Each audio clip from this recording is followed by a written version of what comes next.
Good morning, good afternoon, and maybe good evening, good night to some people. We've got quite a lot of people registered with us today from all over. I'm very lucky to be in Kenya today. I left for a holiday in December for 10 days just to Dubai, and then things locked down in the UK. So I got a really lovely opportunity to be here at Cottar's for a little bit, not just doing my own job, but also helping out on the ground, which has been amazing. I'm here with Louise Cottar, who has also just arrived in Kenya as well.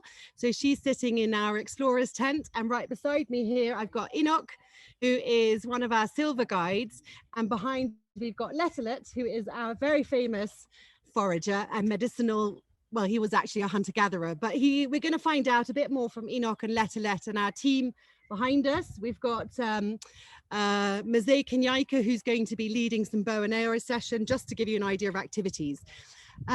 Just on the logistics, thank you very much for joining us today. We wanted to run this webinar despite knowing that a lot of my markets certainly are in lockdown, but we wanted to share with you what we've been doing here, give you a little update on the situation in Kenya, but also to hopefully give you some more inspiration and enthusiasm for people thinking about traveling, and also for when travel opens up again. So questions and answers we will deal with. If you could just pop your questions and answers into the question and answer box, I will be dealing with those at the end. We'll start off with Louise, who's going to talk through the camp, the situation in Kenya, some updates and some training, and then Enoch will talk about our impact activities, and then we will show you a little bit about what we're doing behind us. Any questions, let us know, and thank you. So with this, I'd like to hand over to Louise, who will share her screen and talk to us about Cottar's. Thank you, everyone. Thank you so much, Honor, and thank you for being here with us in Kenya. We're having quite a lot of fun. So I wanted to go through, there's some of you that know Cottar's really well, and some that don't. So I thought I'd start with an update on Kenya and then quickly go through what the Cottar product is, and then hand back to Honor and Enoch on the impact activities that we're offering. So in terms of the situation in Kenya, you can see here from these WHO graphs that the number of cases are going down in Kenya, but we have had really great government management of COVID in Kenya, and as such we're as yet not on the red list in the UK. There's about 1.9 cases in Kenya per 100,000 on a sort of 7-day rolling basis, compared to about 15 in the UK and 4 in Ethiopia per 100,000. In Kenya, there are 3 main hospitals where, if there are a problem, we would send our clients that also, manage the COVID situation for those that need hospitalization fairly well. And those are MP Shah, Nairobi Hospital, and the Aga Khan. They have about 224 beds for COVID. And over the last 4 months, we've been monitoring, and they seem to be about half full at any given time. So even though you can see that spike, a lot of people are not being hospitalized for various reasons, which some are sort of corroborated, i.e. the young population in Kenya, and some are just hearsay. The Kenyan government have not they've not tested as many as in other countries, so these figures probably aren't real. However, we're not seeing hospitals fill up, and we're not seeing morgues fill up here. The government's managing it, people are wearing masks, and there's a curfew, so it seems to be right now declining at this point, and doing okay. Many of you are experts, so I apologize if this is information that you already know.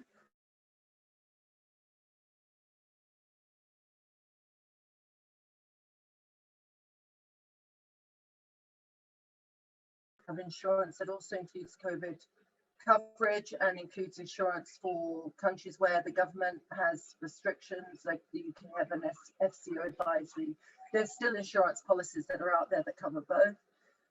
In Kenya now, the e-visa is only available online.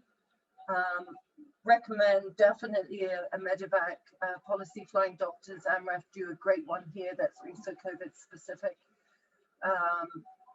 And then for Kenya to arrive here, one must have a negative PCR test within 96 hours of travel. That test has to be from an assured testing facility. There is a list on the Trusted Traveller website, and it needs to be, once the test is received, uploaded onto the website. So from that, the Trusted Travel Panabios website gives you a QR code, and the Ministry of Health have an additional online system which gives you also a QR code. The immigration services here are not that consistent with what documentation they ask, but I would recommend, from experience of myself traveling and our reps traveling and our clients traveling, is to print everything out in color and travel with all the documents, the QR codes, the visa, the negative PCR test. But other than that, it's pretty easy to get to Kenya if there are flights and government regulations allow. We have tried really hard to support our suppliers at these difficult times and have provided very flexible booking terms, postponement terms. We don't require any deposit up to 45 days in advance, for instance, and we allow multiple postponements. If you had clients that booked in 2020, the rate would still apply for 2022 or 2021, noting that there may be some seasonal.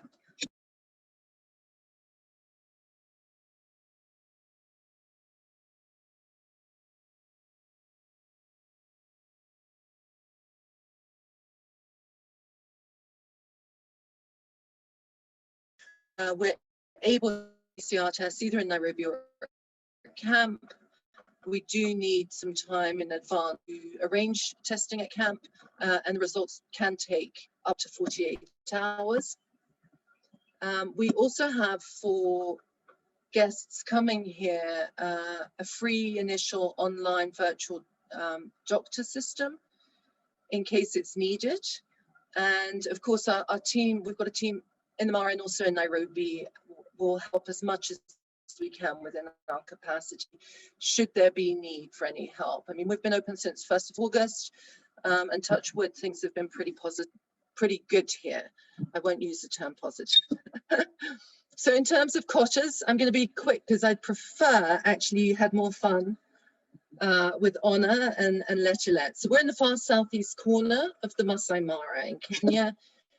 We've got 3 different products, and I'm quickly going through. This is the 1920s camp.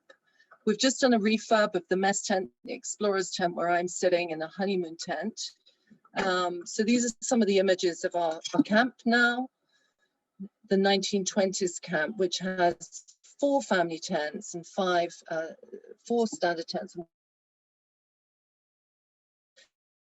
Explorer's tent, where people can learn about conservation and community and culture and have dinner or hang out, read. It's a lovely space. And then this is a couple of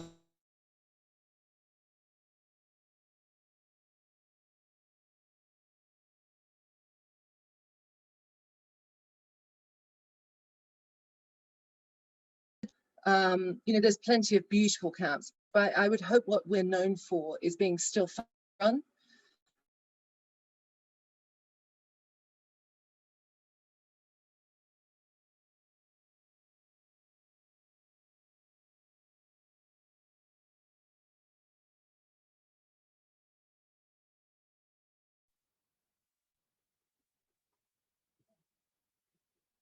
Can you hear me?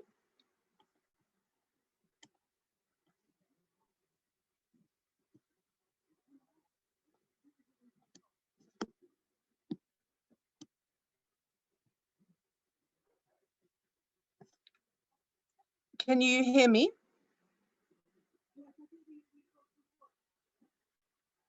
I can hear you now. We just got kicked off. Unfortunately, we had a bit of a Wi-Fi, but we're back, I think, Louise. So I'm going to mute myself, and you can continue. We've just missed a little bit about the camp. So with the first picture, when we lost you was the mess tent. Sorry. Okay, so just to go through so we've got a mess tent, which has been refurbed. We've got an explorer's tent, 2 honeymoon tents, 4 doubles and 4 family tents. But I think what differentiates us from our competition is that we have amazing guides. We have the highest number of gold guides in the Mara. We're family run. The buck stops with us. We're also a global ecosphere, one of only 10 in the world to reach that sustainability standard of the long run. Our camp is a 1920s style, but of course we've got Wi-Fi and electricity and all the modern amenities that one would want. The Cottar's Bush Villa can sleep 10. It's on an exclusive basis. It comes with a 25-meter pool. It did win Best Private Villa in Africa at the World Travel Awards a few years ago. Really good space for extended families or 2 families traveling together, or VIPs that don't want to be seen. And then we have a sort of a lower price, no real electricity, bucket shower conservation camp where clients can join. They still can do, safaris and walks, but they're more immersed in conservation activities as well. And that's a different lower price product. So we've got 3 different products in the Mara. You're all specialists, so you know what the Masai Mara is about. I won't spend time on that, nor that we are a global ecosphere, which we're very proud of. We've won lots of awards, but I wanted to go through some of the things we're doing. So we've got something called a 4P, which is to encourage clients to come to us. And it's around having a purpose where if clients come, their visit makes a difference to conservation and community. We are very private airstrip, private vehicles, private guide for now, and we have good protection. I won't go into all the standards because I'm sure many hotels have done that and bored you to death, but I can link you to that. And then we have great pampering, great massage, hot stone, yoga, great facilities like that. We've also offered a stay longer in the Mara Safari where clients can mix staying in various accommodations instead of getting on planes and moving from one property to another across Kenya. We do believe that we have so many different things to offer that it's really easy for us to do an extended stay for clients. Now, I want to speak a little bit and introduce and hand it over just now on the impact activities. Everyone in the Mara does game drives, and we have the big 5 in the Mara. We also do game walks and e-bikes, but we have spent the last year really thinking through what matters to our particular context. We're on a conservancy, community conservancy, and we believe that conservation and community are really, really important. And so we looked at some of the issues in the Mara that others were not focusing on.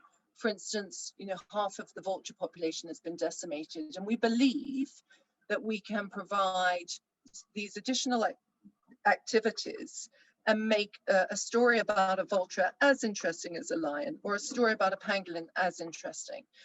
And so these are some of the impact activities that we've been working hard on in the last year to expand our offering for your clients. And I think it's important because your clients interested or create PR stories, but they're also phenomenal experiences. So that's what we've been focusing on in the last year. The ones that are in orange are at an additional charge, but the rest are free. And I am very proud that our team do far more than just providing, normal safari services to visitors, and know that if clients get engaged with some of these, they'll go away being inspired and talking about some of the core issues that matter to us in the Masai Mara. So that's it for me. I know we've got enough time for questions and answers, and I do hope that I've answered some of the questions that were coming up as we were talking, but happy to go back. This is for you, this presentation. So please, you know, if there's anything else we can do to do better, happy to listen and happy to respond subsequently. So over to you, Honor and Enoch. Thank you so much, Louise. That was great. I know that maybe we had a bit of Wi-Fi stoppage. So what we will make sure we do in the follow-up is also not just send you the recording, but also send you the presentation. And as Louise says, if you've got any questions at all, then obviously what we'll do is we will we'll just deal with those as they come in, but you've got this chance. So just going on to the impact activities, I've got Enoch next to me. I've also got Let just behind me. So Enoch is actually just going to talk, well, together we'll talk a little bit more about some of those, especially ones that we've really sort of had a good chance to also get involved with in the last month, because there's been some really exciting happenings here. So I'm going to introduce you to Enoch. Thank you very much. My name is Enoch, one of the guides at Cottar's Campus, silver level guide. I would like to take you through some of the impact activities that we do with our clients. We try to go like a little bit high level. We do game drives, we do other activities, but you know, we're trying to take our clients to actually to do other activities like walking safaris, like that actually you cannot probably be able to get it like probably in another camp that are located in the park. So I would like to take you through some of the activities that we do. Like we do like warrior schools. When I talk of warrior school, this is kind of a training we offer to kids. We're trying to make them busy while they're here, and we're trying to show them, we do trackings, we do bows and arrow shooting. If you look at behind me, we have warriors behind me. We have Ledlet here, and Chongo here, and a superstar here over there. They are practicing actually the bows and arrows that we train with our kids. We also do the fire making. We make the fire, we use two sticks, we get a soft one and a hard one. We brush them together and you get a fire. And these are the kind of the training we offer to the kids that actually, if you are dropped, for instance, outside there, you can probably actually live for about a month or 2 or 3. You can survive. And the other, we do also dancing. We do the dance, traditional dances. So those are actually there are activities that we do. We also do like we have the e-bikes. Our e-bikes, as you all know, that today in the Mara we have like the erosion that actually well spread out in the Mara, and we're trying to reduce a carbon footprint. So we encourage our clients to do the e-bikes and goes around our conservancy, probably do 30 miles to and fro to our conservancy. And actually the clients really love that.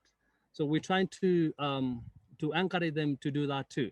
We also do have, like, we involve ourselves as scholars with our neighboring community, are the Maasai people, and we really work together. And we have our community nearby, like in the camp here, we got probably 90% our staff here are Maasai people.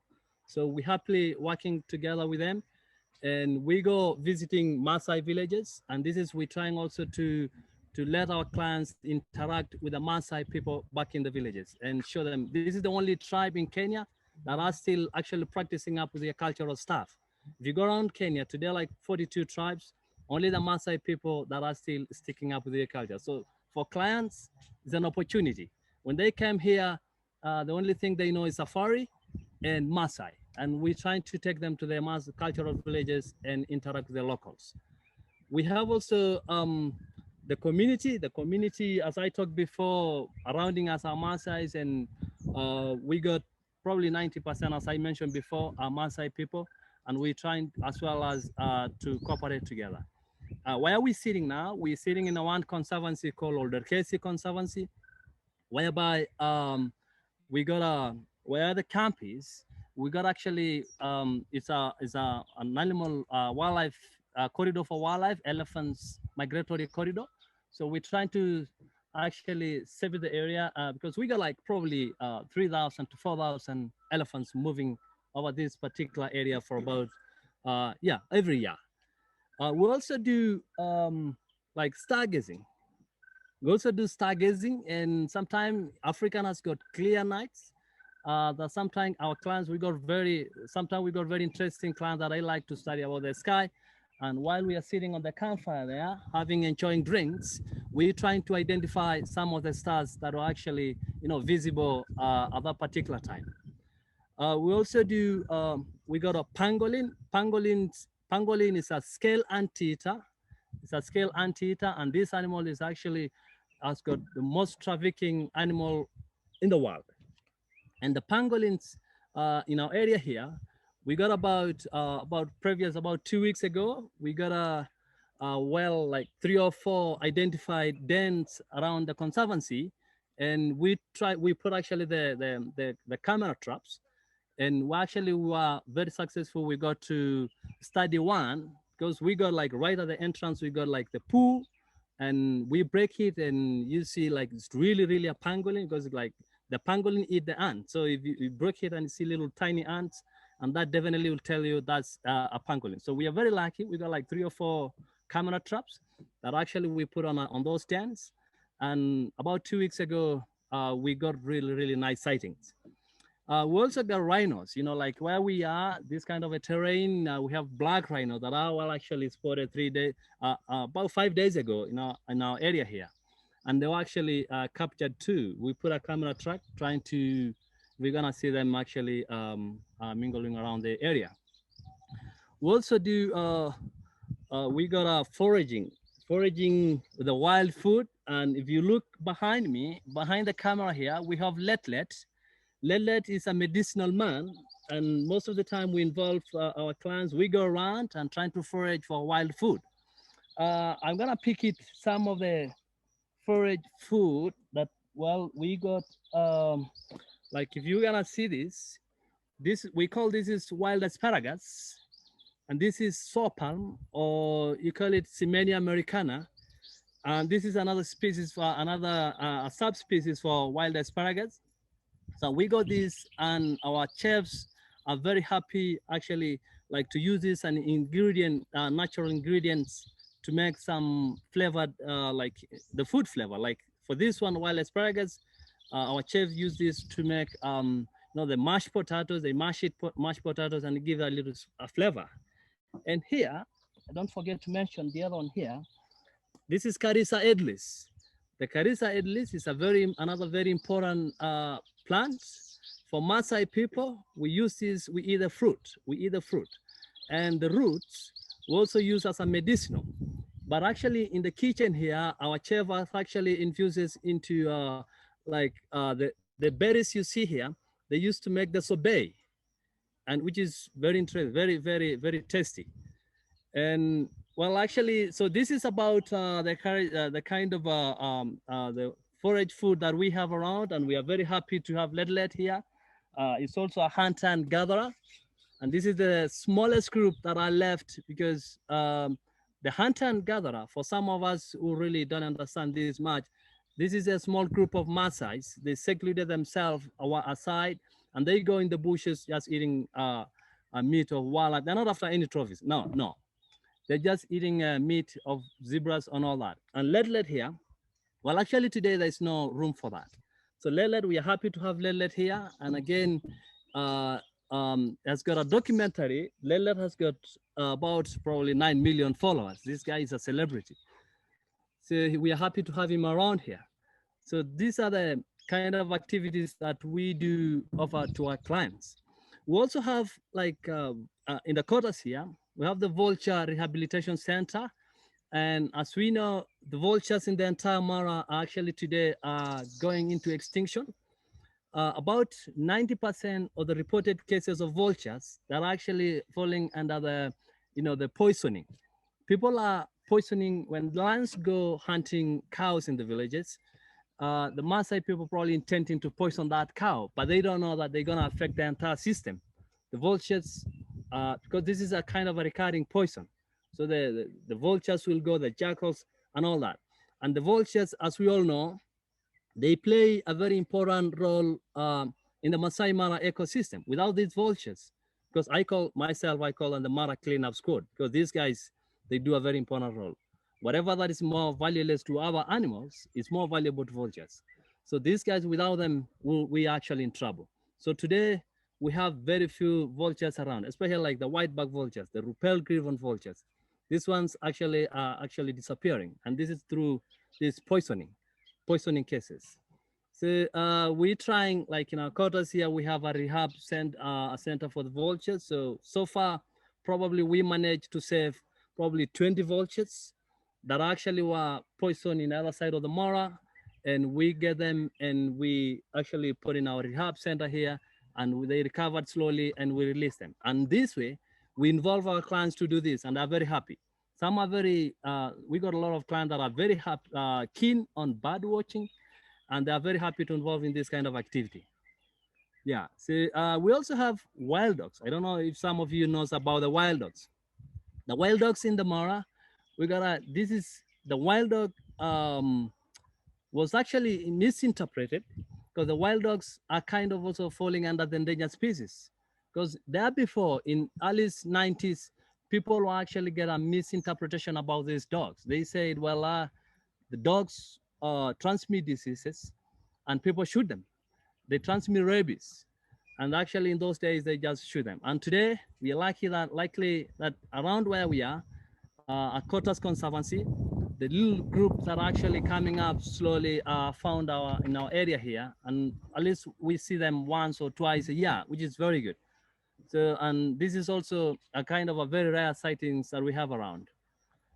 So those are kind of activities we have, we offer to our guests, and thank you very much for listening, and for questions, please go ahead. We'll be able to answer them. So just all those activities, what we're also hoping and planning is to also take it sort of a step further. So, you know, the Conservancy, when Doug heard about the pangolin in the Conservancy area, for example, he went out and put the camera trap out, and it was one of the highlights of my whole safari experience, because I was there with Enoch and Superstar and Tana, so we were very lucky. But then the next step is that we've also got Claire, who's a pangolin researcher, so she's actually coming over today, and together with her we will be working on indeed looking at more camera traps, but also talks and presentations, so we can then take it that step further where guests can get involved with you know, potentially going and checking a camera trap, or indeed putting a camera trap out. And so it's an exciting time. We're going to meet her this afternoon, so that's something where we would like the clients to get to know more. Same with the raptors.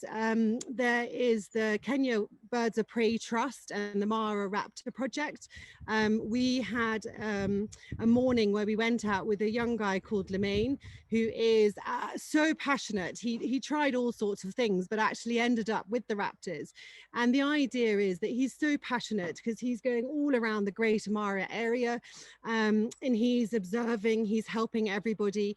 And so the idea was that he come in, and for anyone that is a keen birder or indeed wants to understand more about them, that he can come in and do a presentation, but also then head out and in conjunction with our guides can talk more about it. He's constantly jumping out of the vehicle to find this bit of poo or that bit of something or this kind of feather to explain it. We were very lucky to see a pygmy falcon, but he explained all the different types of raptors, and we've actually got some guests coming in soon who have booked this experience with him, and the money that then goes towards that will then be going towards the project that he's supporting, as well as the work in our conservancy, where yes, at the moment we do have a very small rescue centre, but the idea is to build a proper centre that people can indeed go and visit. And as Louise said in the notes, you know, when they are successfully rehabilitated and ready to go, we can then also try and get the guests down to go and watch the release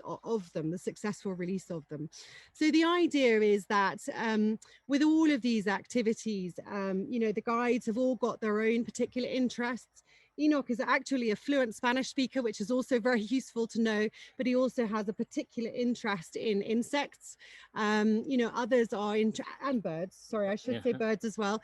You know, we've also got a guide who is fantastic on the guitar. So suddenly you'll find Enoch and Joseph sitting around the fire, singing some beautiful African songs, doing a bit of stargazing. We're also doing quite a lot of different gin tastings. You know, so it's all about the whole experience and immersing our guests and where they would like to learn more, because we're also working on co-projects, let's say, to support the Mara Predator Project as well, as various others. So all of those we will also put notes of in our follow-up so that you've got that information.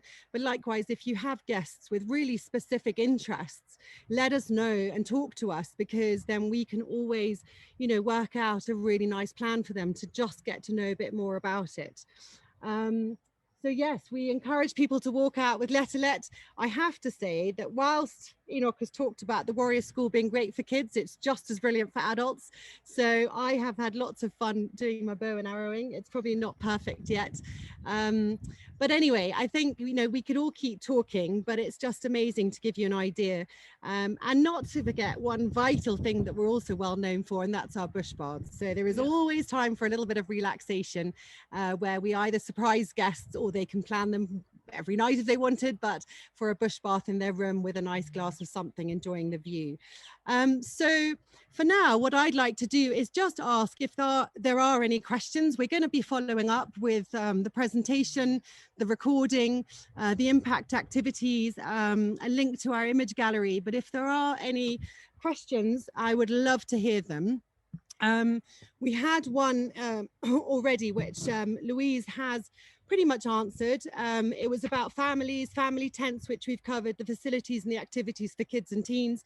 We've talked about the Maasai Warrior School, but obviously, what we've also got is we've got a lovely lady who is doing beadwork. She sits there, she does a lot of beadwork for the villa and the camp, but she's also, we've just had 4 kids in who've been sitting very patiently with her, making bracelets for the last 3 days.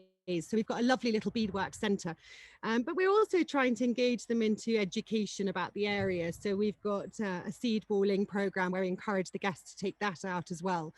So that covers the family question. Activities, there was a question, what else on clients, but I think we've covered that. And then there was just one other question in terms of location when the migration comes through. So we were just chatting about that, Enoch. Yeah. You know, can we get to those areas? What happens when guests do ask about that? Well, actually, we got our close river called the Sun River, which is about half an hour to the Sun River, we got a place called as well, that's waterfall. That sometimes our clients are happy, especially for the kids and even adults. We take them there for swimming. And as well as the same river, this is where sometimes the crossing happens. And this is why I myself as a guide, this is my favorite spot along the Sun River, because it's quite very away from the crowdedness of the Mara. And as we all know, that during the migration time or crossing time, the Masai Mara get very, very, crowded. But along the Sun River, it's actually, there are less vehicles, and sometimes it happened to be very good crossing. But for those guests who are like really wants to go over there, we take them and actually down to that river. Though sometimes we don't really like, because sometimes it ruins up, especially photographers. If you have photographers, they don't wanna get like keen pictures. The Mara, it's too crowded at that particular time. So we try to do like away from them. And Sun River is actually an ideal. Yeah, we found that many people who have insisted on going over there desperately want to race back because it's so lovely and quiet here compared to in normaler times, the areas there where you do see a lot more vehicles, but we are very flexible. I had a question, I think, Louise, you might have frozen on the Explorer's tent. The Explorer's tent is, do you want to explain a little bit more? Yeah, so the Explorer tent, actually, it's one of the, this is another learning, or it will actually take our guests an extra level. Like when you come from the game drive, whatever you mention outside there, lions or the poop, the little stuff that we do on the walk, that we pick them, or butterflies, we came in our explorers tent there and we give them a deeper knowledge about this. So in our explorer tent there, it's got a lot of the history, and as well as we have a section for the butterfly. We have a section for the poop and identify the feathers. So this actually gives the guests a much deeper knowledge about what actually they experience outside there. Brilliant. Thank you, Enoch. We've had a question about the nationality of guests coming in at the moment. We've had mainly American guests coming in, but that's purely because they are less restricted on travel. We have, however, we've got some people coming from Dubai. That seems to be popular, but we are getting inquiries from everywhere. So that's really positive, certainly as the months go forward and news hopefully changes. So certainly at the moment, because of restrictions, it is more American based. We've had quite a few operators from the States coming through, and we did want to say, you know, when travel is open, we would love to welcome you here. So let us know. We've got, do the conservation activities all have to be booked in advance? I would say, you know, certainly based on the last month and things coming up, you know, the pangolin one was so unexpected. But likewise, the walk that we did to go and put a camera trap out to see if we could spot any signs of the black rhino. Those are the kind of things that we would always try and involve guests that are with us. However, if there is something that they want to do that is a bit more precise, or indeed like getting the bird name, those kind of things, I would suggest. You're breaking up. If people can hear me, I'll try and carry on. There's a couple of questions around safari vehicles. Our vehicles are open with sides that can close down, and there is a waterfall is the question. The waterfall is on the Sand River. There are no rocks. It's safe for swimming. I think because it's, I think we've got a thunderstorm coming in. It's about to rain. So I'm gonna call it and finish here, because I can hear myself, the line is really bad, and say thank you to everyone. And we will follow up with an email with all the details that we've given and the presentation.